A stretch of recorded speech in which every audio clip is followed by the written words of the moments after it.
This is the Gerry Callahan Show.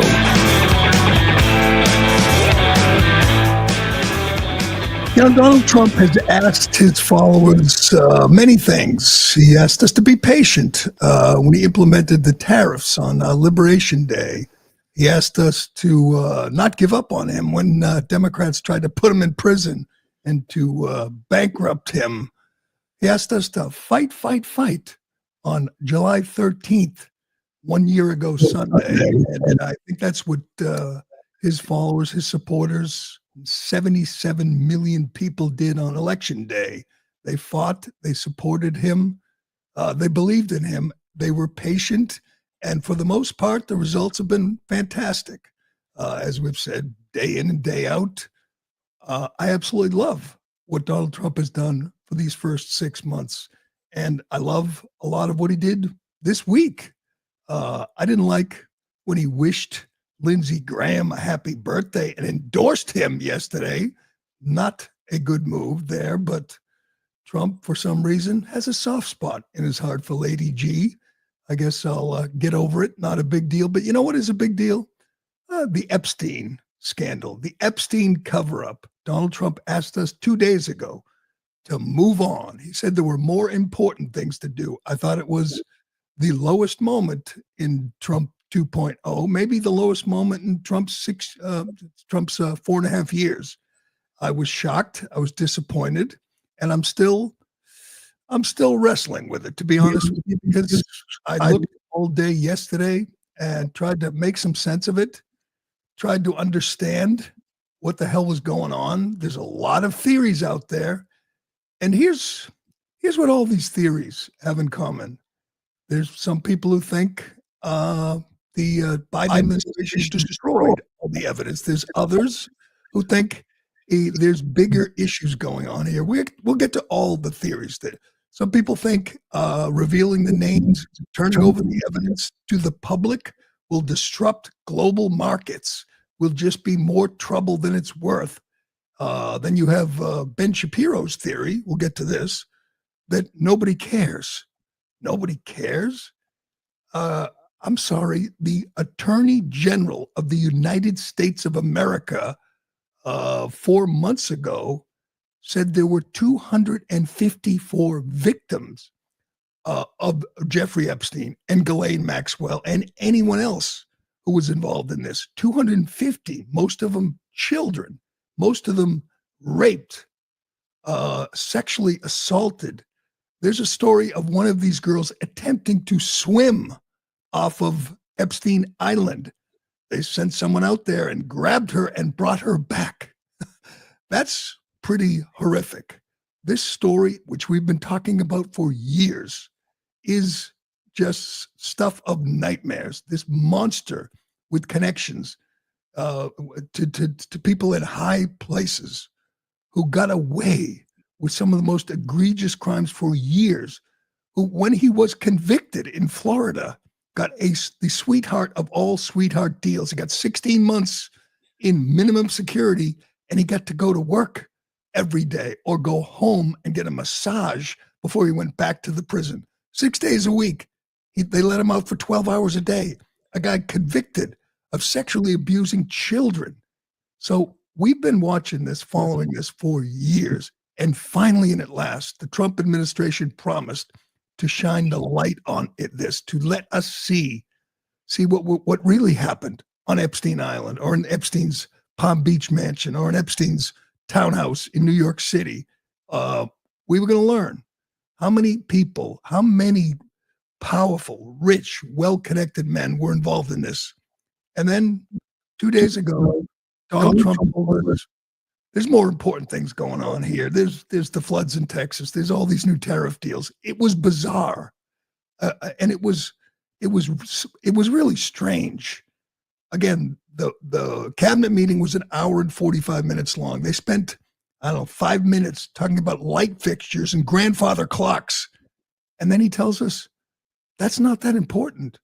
The rape of children, 254, according to uh, Pam Bondi, and she said it was sick and disgusting.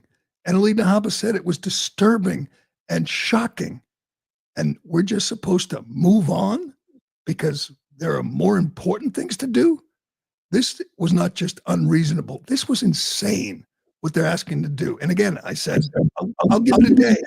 I'll watch, I'll read, I'll try to understand why these kids don't matter, why these young girls don't matter. We've seen interviews with them, not just Virginia Roberts, there's been others talking about being raped every day, multiple times. And we're supposed to believe at this point that Jeffrey Epstein was the only one committing the crimes. I got to be honest, I am struggling with this one. And I was listening to people all day give us their theories, tell us why we should move on, why we should forget these kids whose lives were destroyed, and we should protect the powerful.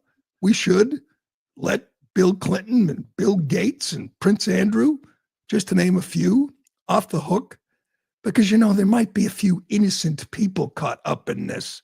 That's the theory that I heard from a number of people. Bill O'Reilly said that if you name the names, there might be some people who just went to the island, for a little sun, for a little, swim in the ocean, a couple of frozen drinks, and didn't commit any crimes. And what about them? And he didn't say, what about the girls?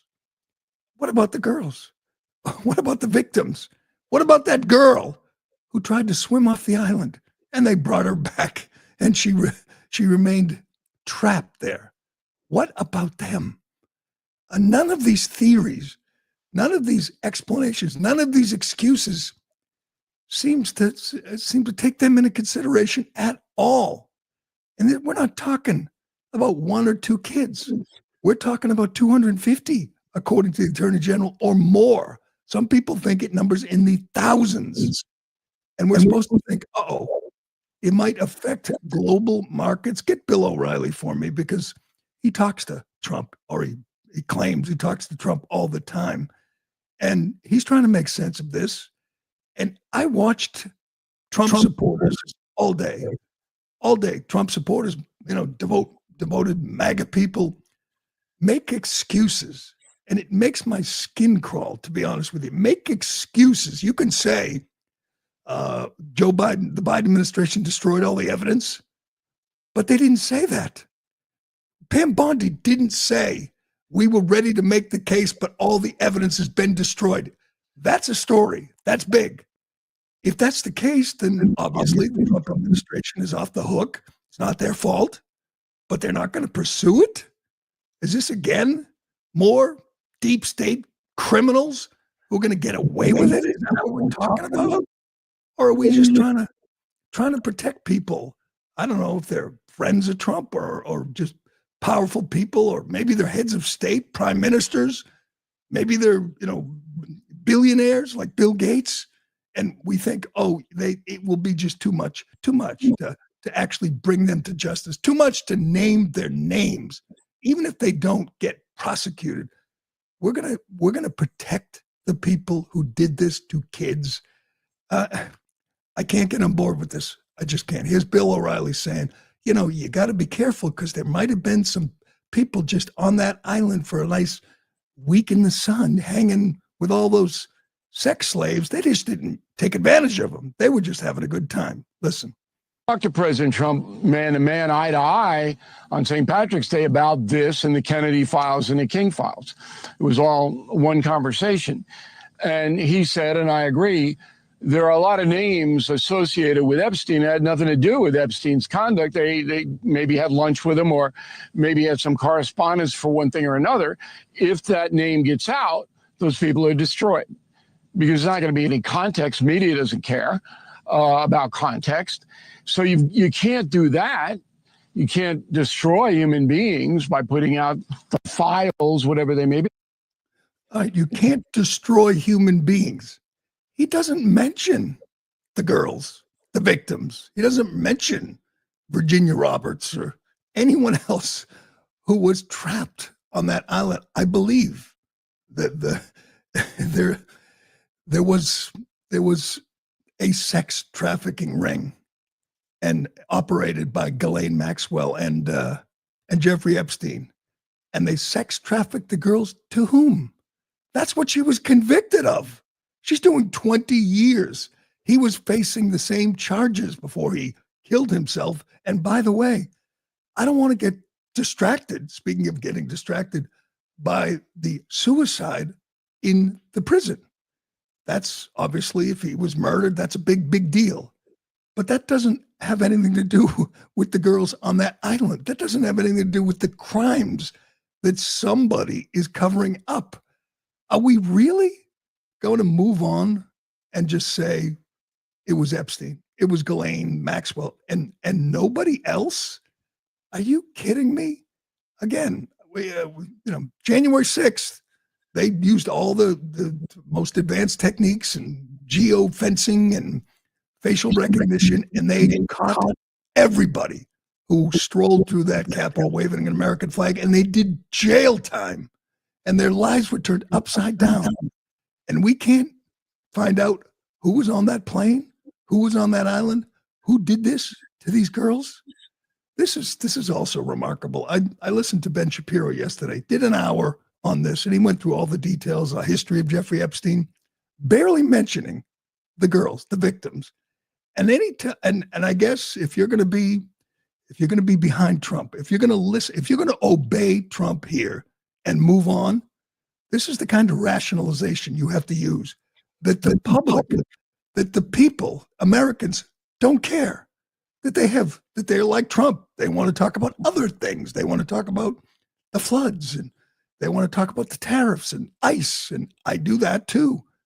We will talk about all that. But we're really, after years of talking about this, I'm reading books about it, of trying to understand who was involved. We're going to move on because Trump said move on. We're just going to forget this and get on to other important topics, like the grandfather clock in the White House. Here's Ben Shapiro yesterday. However, when President Trump speaks for the American people more generally, and he says, guys, don't we have better things to do? You can understand his irritation. The man is trying to negotiate an end to a war in the Gaza Strip. He's trying to negotiate an end to a war in Ukraine. He's attempting to revivify the American economy. He's attempting to crack down on illegal immigration. On a list of American priorities by the polls, the Epstein-Maxwell case comes in pretty close to zero, just on a list of priorities. What the hell is that? It's not a priority. People don't care. Next to zero. I'd like to see that poll. But so what if it did poll low? Trump can do all those things. His FBI director, his attorney general can see if there was a crime here, a serious crime, and prosecute the people involved. They could tell us who went there, who did what. They could tell us if Bill Clinton or Bill Gates was involved. That's what they promised to do. It is amazing to me. And Shapiro went off on this too, saying how much he likes Dan Bongino and how much he likes Kash Patel and Pam Bondi. And if you're going to advance this story, you're going to have to call them a liar. That's the next logical. You're going to say they're liars. Well, I haven't heard Kash Patel lie about this. He said Epstein committed suicide. Again, that's not the problem I have. It's about what happened on the island or what happened at Palm Beach with Epstein and his victims. And I've seen so many conversations that don't include the victims. This was Kash Patel in 2023. By the way, nobody demanded, nobody was more forceful on this. Nobody was louder than Kash Patel and Dan Bongino. The both of them, they're patriots, they're MAGA, hardcore MAGA guys. They talked for years about the cover-up of the Epstein scandal, and they promised to get to the bottom of it. And now Ben Shapiro says, but I like those guys. I trust those guys. Well, so do I, which makes the story even more frightening, that somehow, some way they got flipped, that somehow, some way someone intimidated them to the point where they're going to say, there's nothing here. There was something here. We talked about it for years. We promised we'd get to the bottom of it, but there's really nothing here. And again, if you're going to say they destroyed all the evidence, well, that's a pretty serious crime. I would think the FBI director and the attorney general, who said the evidence was sick and disgusting and included child porn, I would think that'd be a job for the attorney general to find out who destroyed the evidence, to find out who was involved in this besides Jeffrey Epstein. But she has no interest. She wants to move on. She's the one who promised we would see the evidence. She's the one who said there'd be justice for 254 girls. And now she's going to tell us we're busy. We got other priorities. Here's Kash Patel in 2023 with Benny Johnson. You know, it's the same thing with Epstein's list. It's like, what the hell are these Republicans doing? Oh, I saw you give out the list. I saw you make news this morning about that. I got to get to that. Yeah. You say that the FBI has Epstein's list. They're sitting on it. That doesn't seem like something you should do. You're protecting the world's foremost predator. That seems like an evil thing to do, regardless of who may be embarrassed in the release of that list. Why is the FBI protecting the greatest pederast, the largest scale pederast in human history? Simple, because of who's on that list. You don't think that Bill Gates is lobbying Congress night and day to prevent the disclosure of that list? And why is it that the Senate, you know, and good for Senator Blackburn to try to get it out, but then Dick Durbin comes over the top and says, no, we're not going to release the names. I don't care about the list itself, but if release the names, right? What the hell are the House Republicans doing? They have the majority. You can't get the list? You're going to accept Dick Durbin's word or whoever that guy is as to who is on that list and who isn't, and that it can and can't be released? Put on your big boy pants and let us know who the pedophiles are. We have an election coming up, and we need to adjudicate this matter at the polls. God knows the FBI and DOJ aren't going to do anything. But how are you going to reward the FBI with a new headquarters building after their illegal surveillance on Donald Trump continues with a reauthorization of FISA, and we can't even get basic documents out? This is why America hates Congress. And this is why I'm tired of the Republican majority saying they're going to get the job done and failing. Oh, good. We have a Republican majority now. We have in both houses. We have the White House. You know what the biggest problem in the country was for the last 4 years? It would be the corruption in our institutions, beginning with the DOJ, the FBI. We've talked about it day in and day out. We've seen it. We saw it with James Comey, with Christopher Wray, with Merrick Garland. They weaponized these institutions for political reasons. And finally, on November 5th, we were going to be done with that. On January 20th, we were done with that. We were going to reform these institutions. And I love Trump's choices. I love Kash Patel as head of the FBI. I love Dan Bongino as his deputy. And now we're being told exactly what the same thing the Biden administration did. They said nothing. They did nothing. They told us there was nothing there. Same people, the same story. It's amazing. Even some of my favorites, Tim Burchett, the congressman from Tennessee, the barn jacket guy, who's just great. He's plain spoken and he's great. He's got his theory again.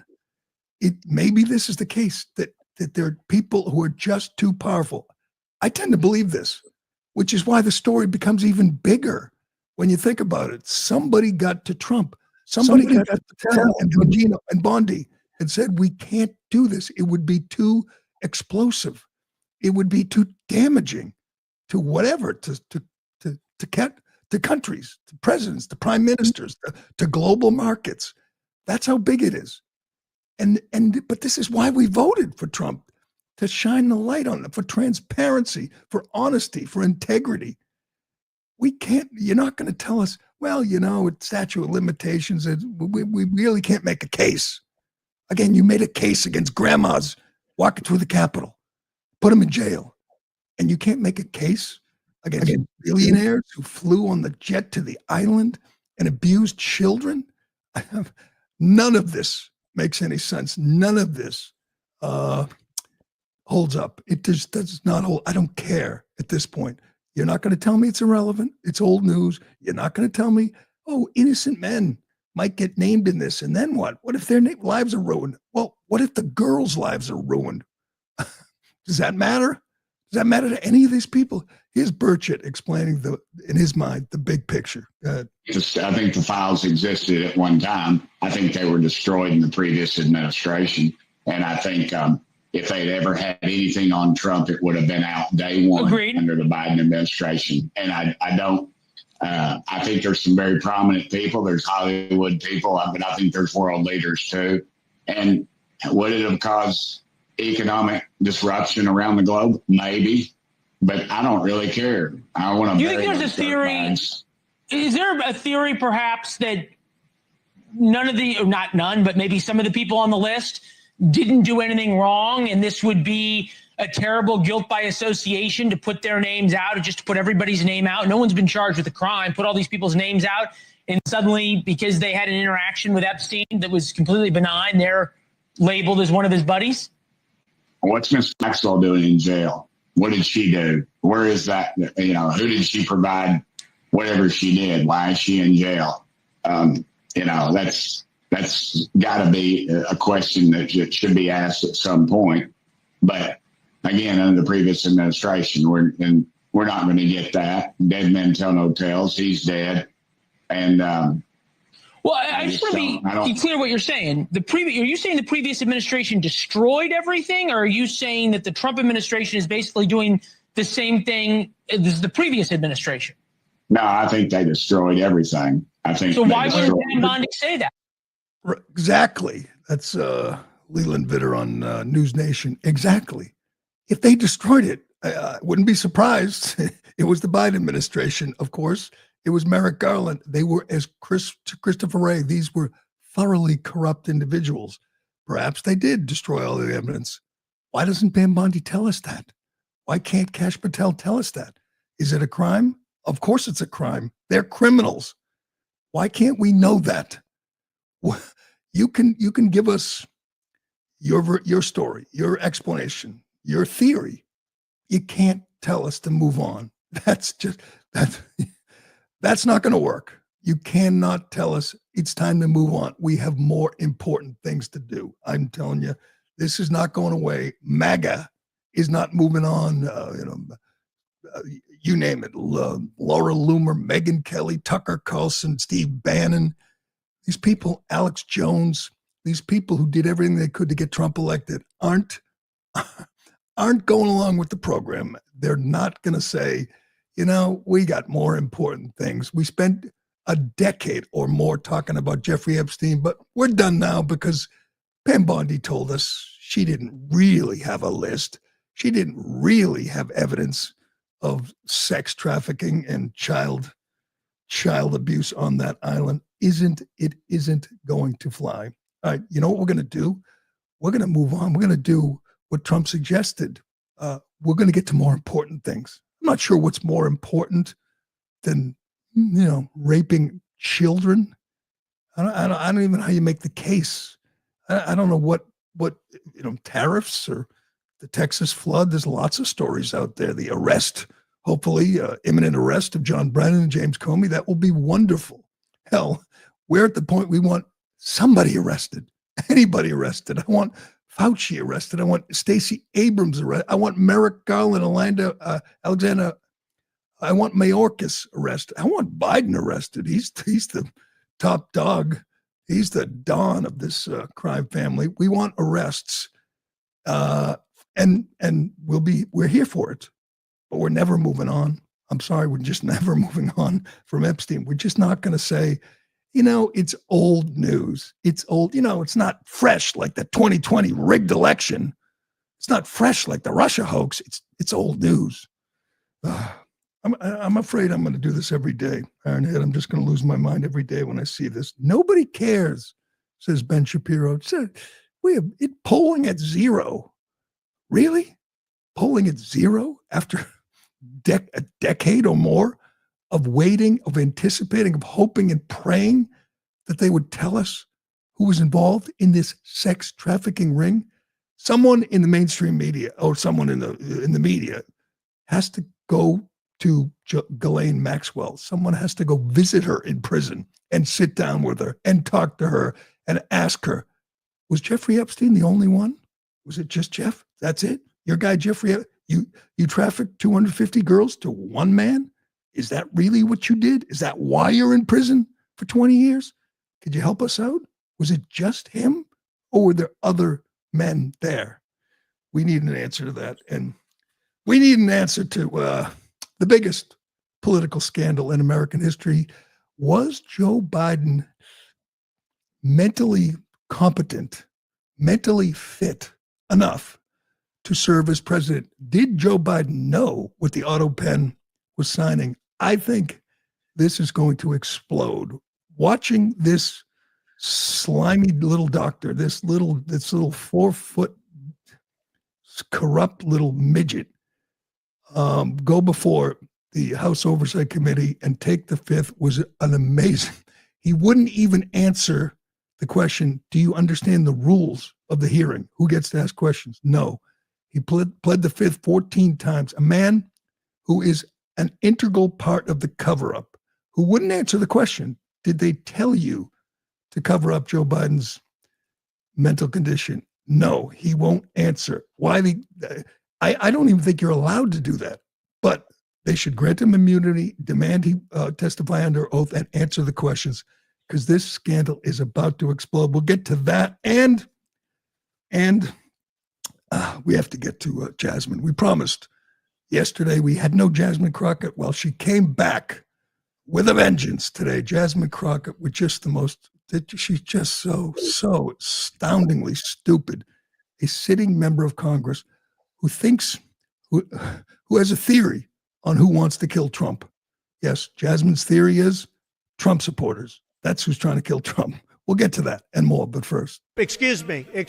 You know, nothing wakes you up like losing a loved one. I know, I've been there a little too often recently. You think, what about me? You do a lot of soul searching and you wonder, will my family be prepared financially if something were to happen to me?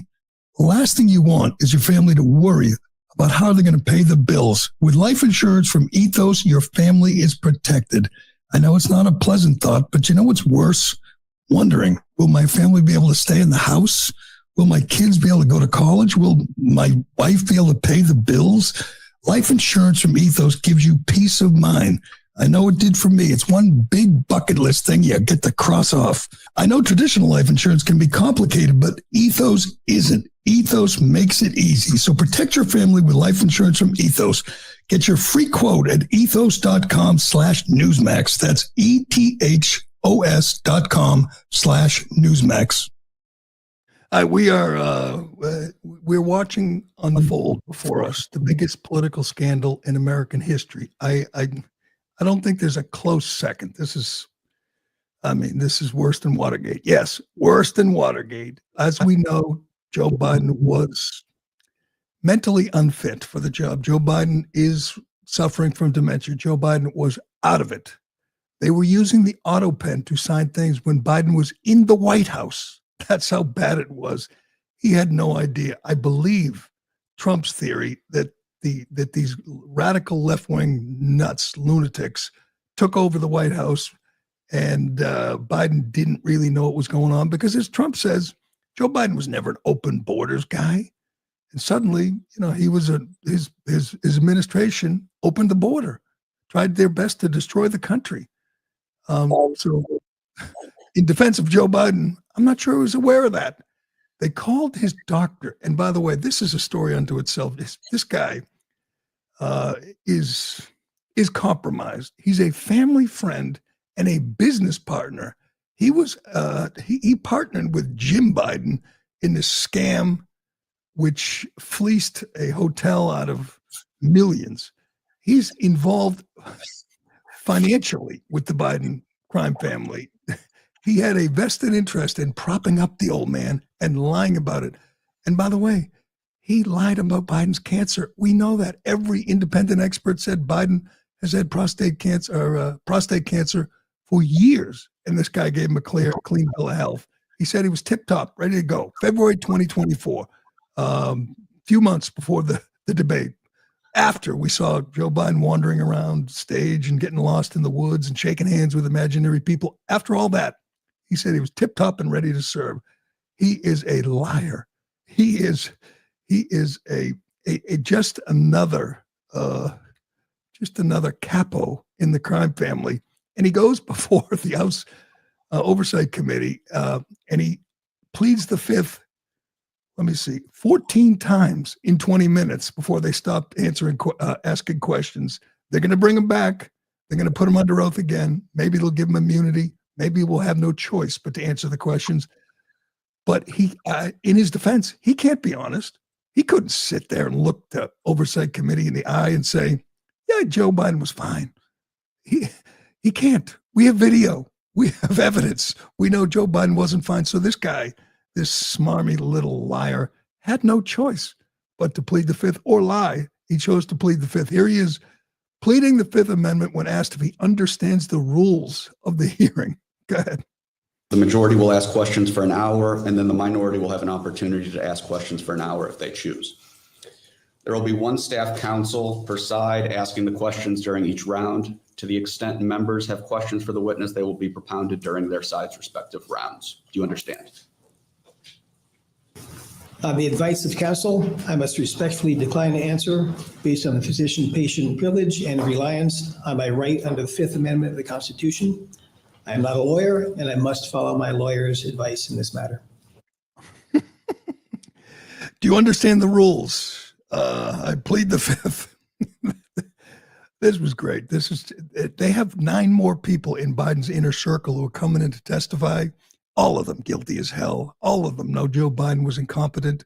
Joe Biden was suffering from cognitive issues, and they're all either going to plead the fifth or lie, and eventually they're going to turn on each other. It's going to be good. But it's hard to believe that as we sat here for 4 years talking about, Biden running for a second term, that all these people protected him. Hell, in the new book that is called 2024, another Biden book, they claimed that they took his phone away. Joe Biden, a reporter called him on his phone, somehow got his cell number. He spoke to the reporter for a couple of minutes, and then they took the phone. And when the reporter called back, they had changed the number or changed the phone. Trump takes calls from reporters on his cell. They all have a cell phone. Hell, he calls them sometimes. And they were scared to death when Joe Biden took one phone call from a friendly reporter. Again, the media was there to protect him, and they wouldn't even give them access. The people who were there to participate in the cover-up, the Jake Tappers of the world, and Steffi Stephanopoulos and Margaret Brennan's, they wouldn't even allow him to talk to them. That's how bad it was. But the people in the inner circle who were actually running the country and running it and doing their best to destroy it, opening our borders and allowing 15, 20, 25 million people to overrun the country. The most frightening thing, the scariest thought I have every day is, what the hell would have happened if somehow, some way, Kamala won, or Joe Biden stayed upright, made it through the debate and won? Would we ever recognize our country again? If they had done this for 4 more years, if they had allowed another 15, 20 million illegals into the country and changed the demographics and changed the congressional apportionment and got them citizenship eventually, got them the right, it would become a permanent one-party country. And that one party is dedicated above all else to destroying the country. And you see it every day now. It is amazing, this hill Democrats are dying on, this fight, this line in the sand. They are going to fight every day for illegal aliens. They are going to fight to keep illegal aliens on Medicaid. They're going to fight to keep killers and gang members and rapists and sexual predators in your country. That's their goal. They're going to demonize ICE. They're going to do everything they can to stop them. They're filing a bill to force them to take off their masks and identify themselves. And it's all in service of illegal aliens that Joe Biden let in the country. It's truly an amazing thing to watch unfold. Get that Bill Maloogian tweet. This is what happens every day in this country. ICE is working their ass off. ICE is doubling down. They're coming after hardened criminals, taking them out of the community, making communities safer. Hell, LA already is much safer. There's the traffic in LA is practically gone because they've removed or forced into the shadows, into hiding illegal aliens who are out there doing whatever they want in LA. That is over. The country is healing. Cities are becoming more safe, and it's just begun. I mean, obviously, the big beautiful bill is going to kick them off Medicaid. We'll get to that. But this is just a day in the life of ICE, Immigration and Customs Enforcement. This is from Bill Malugin yesterday. Early this morning in the Omaha, Nebraska area, ICE arrested an MS-13 kingpin who is wanted for five aggravated murders in El Salvador and is on the country's most wanted list. And they show a picture, 30-year-old Rene Saul Escobar Ochoa on El Salvador's most wanted list, wanted for 5 murders, a kingpin in MS-13. Did any Democrats say, good, we want him out of the, good. We don't want murderers, gang members, kingpins in the country. No, they said, oh, ICE is like the Gestapo. They go through the same routine. Get that Congressman Jimmy Gomez. Here's your reaction to that. ICE arresting a guy who murdered 5 people and was a kingpin in MS-13, hiding in Omaha, Nebraska. ICE, these heroes, these amazing public servants, got him off the street yesterday. And what did Democrats say? Oh, they're just arresting innocent people who are trying to work, trying to make a living. They're coming after brown people. This is an actual congressman. Do you have Jimmy Gomez, an actual sitting congressman from California? On the day they arrest this kingpin and many, many others, many other hardened criminals, if you follow ICE or Homeland Security, you see that. They post the pictures, the rap sheets of these public safety threats. And this is the reaction you get from an elected Democrat. Go ahead. They're not going after criminals. They're going after anybody that is brown, that looks like me, that can't pass as what they say as a typical American. They're not going after criminals. They're going after brown people. That is just vile. That is truly vile. I mean, the Democrats have reached a new low. You still won't hear a Democrat condemn the ambush of ICE agents in Alvarado, Texas. 12 people arrested, 2 trans individuals, 1 DACA recipient on that little short list, opened fire on ICE agents, hitting one in the neck. Didn't kill anyone, thankfully. They were incompetent. They weren't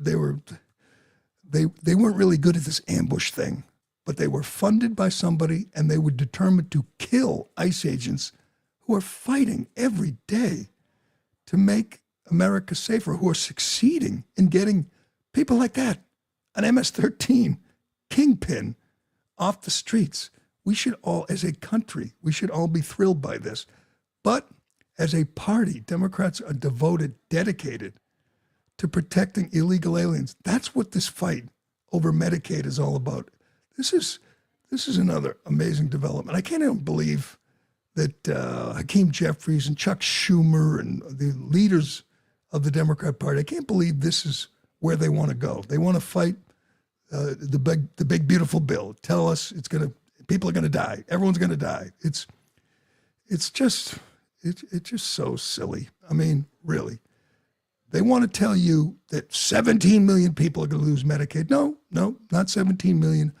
Almost 5 million Americans are going to lose their Medicaid. You know why? Because they refuse to work, because they refuse to get a job. Hell, you can see them. They're all over TikTok saying, I can't work. I don't want to work. I don't want to lose my health care. But adults, able-bodied adults who refuse to work 20 hours a week and just want to remain on the dole forever.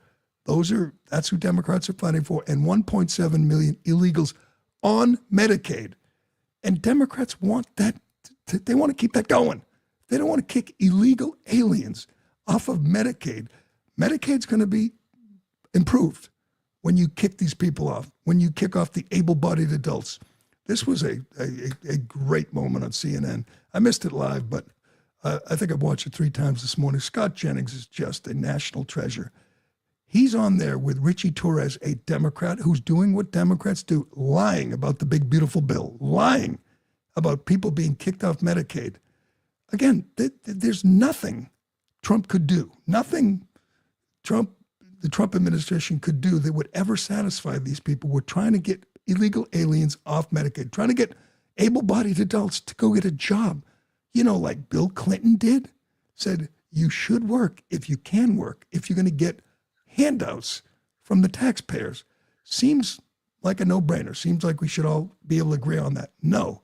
Again, this is the core constituency of Democrats. People who don't want to get off the couch, just want the taxpayers to give them Medicaid and other government benefits forever. Here's Scott Jennings calling a member of Congress a liar to his face. God, I love this. Go ahead.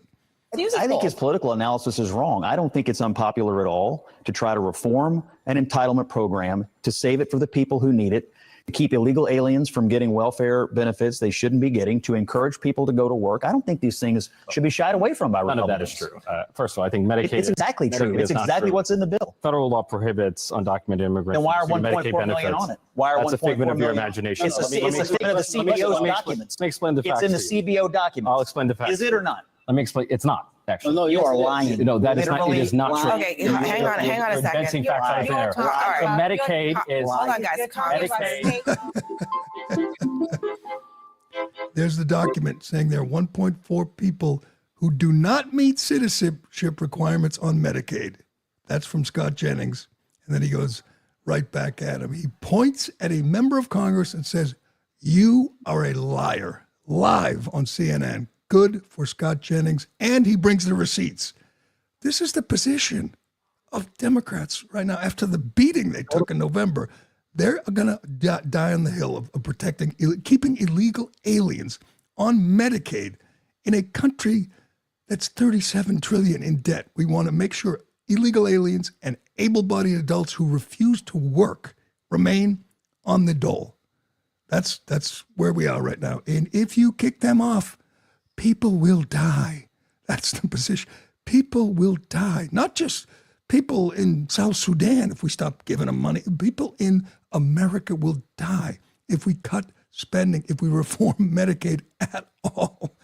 It's just, again, we've gone over this before. The budget in 2019 pre-COVID was $4.5 trillion. Now it's over $7 trillion.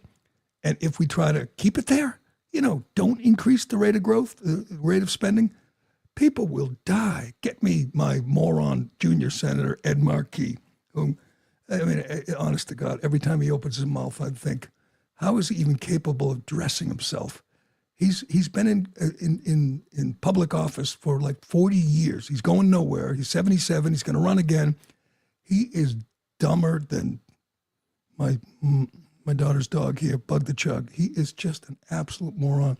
And I guess, his supporters, his voters, they're dumber than he is, and they just believe this. But here he is explaining that Trump is killing people, by kicking illegal aliens off Medicaid. Go ahead. Measles cases, they're at a record high. Republicans just stripped healthcare away from 17 million Americans. Hospitals will be pushed to the brink of closure. And yet RFK Jr. and Donald Trump claim to be making America healthy again. But they are doing no such thing. This is a red alert moment. Republicans are killing people. If we don't take action now, it will be too late.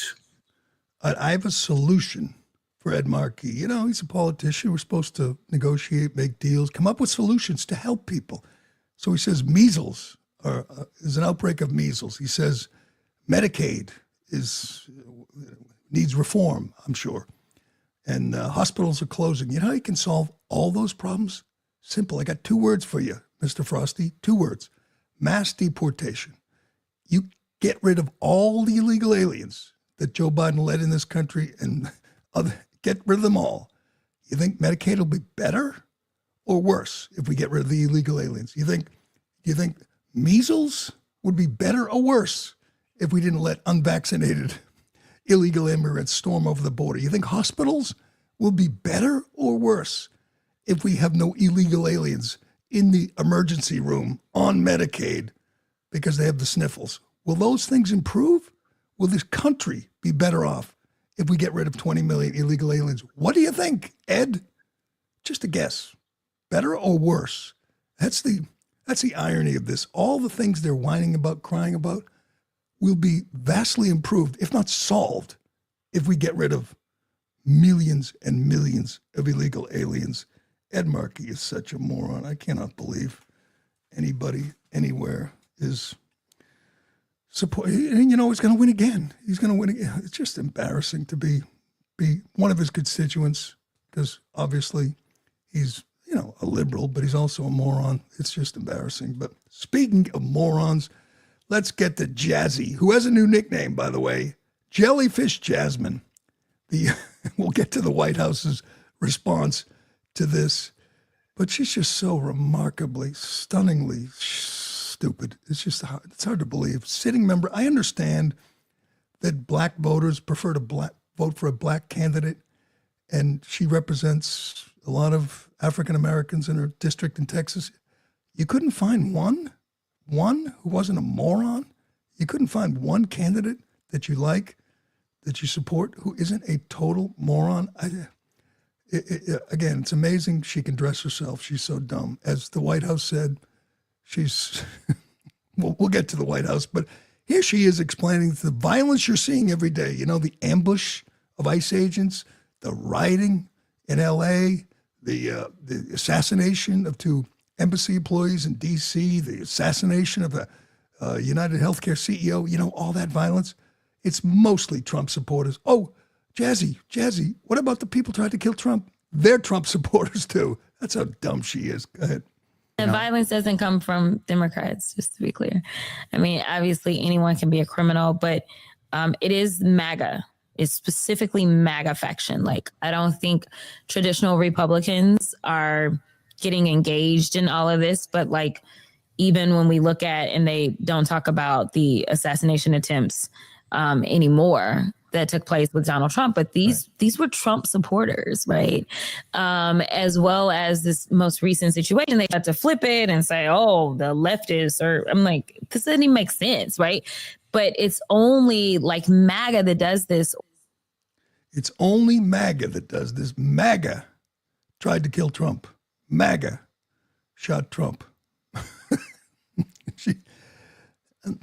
I wonder if she ever watches these clips when she does these appearances. Do we have the other Jasmine clip? Because, again, she's a representative from Texas, where they just had this devastating, tragic flooding in, and if we have time, we're going to get to that. We find someone who might be culpable in this disaster, but it wasn't Trump, and it wasn't climate change. This moron thinks the real tragedy is how it affected her. That's as with most members of Congress, she's a raving narcissist who wants you to know it really affected her. All those little girls dying, that really hurt her. Go ahead. So anyway, I just wanted to jump on because my heart is truly heavy for all of these families. The sad part is I think that my heart is going to carry a level of weight that will continue to weigh me down as we have to continue to do our best to survive an administration that literally is against us. An administration that is doing everything, in my mind, to hurt us and not help us. And it feels like we're fending for ourselves. Administration that wants to hurt us. She's talking about the flood. She's saying the administration wants to hurt us. By the way, she put out a statement, a written statement, and in it, she not only mentioned, you know, the flood and the victims, and she also gave a shout out to her hairdresser because her hair looks so good. It's her own state. Little girls hundreds and 111, I believe the death toll's up, and it's going to climb much higher. And this woman says it really hurt her, and her hairdresser did a great job on her hair. Imagine being on her side. Here is what the White House said. They said Jasmine Crockett, spokesman Harrison Fields, Jasmine Crockett has the brain capacity of a jellyfish. On official White House letterhead, they point out that a member of Congress has the brain capacity of a jellyfish. God. Check this out. Do we have time for this? Yes. We talked the other day after the floods on how Democrats would immediately blame climate change. That's what Jazzy did. Or Trump saying, oh, the Doge cuts are the reason that it rained so much and people died. Obviously, it was silly. People just immediately standing on the bodies of little girls to make a political point. But as I said, over time, we'll find out if there was human error here. And it sure looks like there was. This is from the Post-Millennial. The fire chief in Austin, Texas, has been accused of not deploying firefighters to help those who were being impacted by flooding that took place in Kerrville County on July 4th. Austin Fire Chief Joel Baker is accused of issuing a standing order on June 6th that prevented Austin firefighters from deploying to assist those working to rescue people during the catastrophic flooding.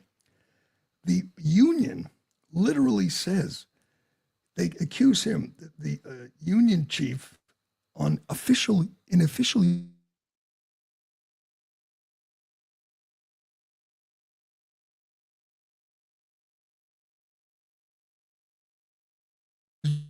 dereliction of duty for him to deny deployment of firefighters. The AFA president, Bob Nix, has called for his removal and a vote of no confidence of the fire chief. This is clearly a DEI hire. They literally said they wanted a DEI fire chief. They found him in Atlanta, brought him to Austin, and he oversees 100 fire stations and 1,000 firemen, firefighters. And they asked for extras because they knew a flood was coming, and he denied it repeatedly.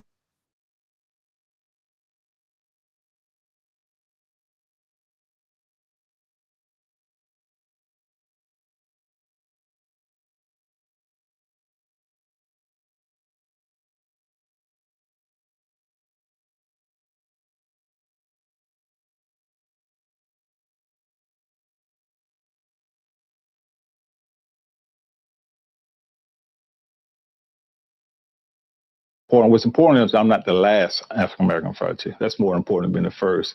Chief Baker now oversees 49 stations and around 1,200 employees. He says his goal for the department has changed over time, but one has stuck through it all. One of my goals is really to increase the diversity of the Austin Fire Department. It needs to reflect more of the community we serve, because I believe the youth of the Austin, youth in general, you will be what you see. So for those young African-American, young Latinos, or people in the Asian community or the LGBT community, they see more firefighters that look like them and have similar values to them.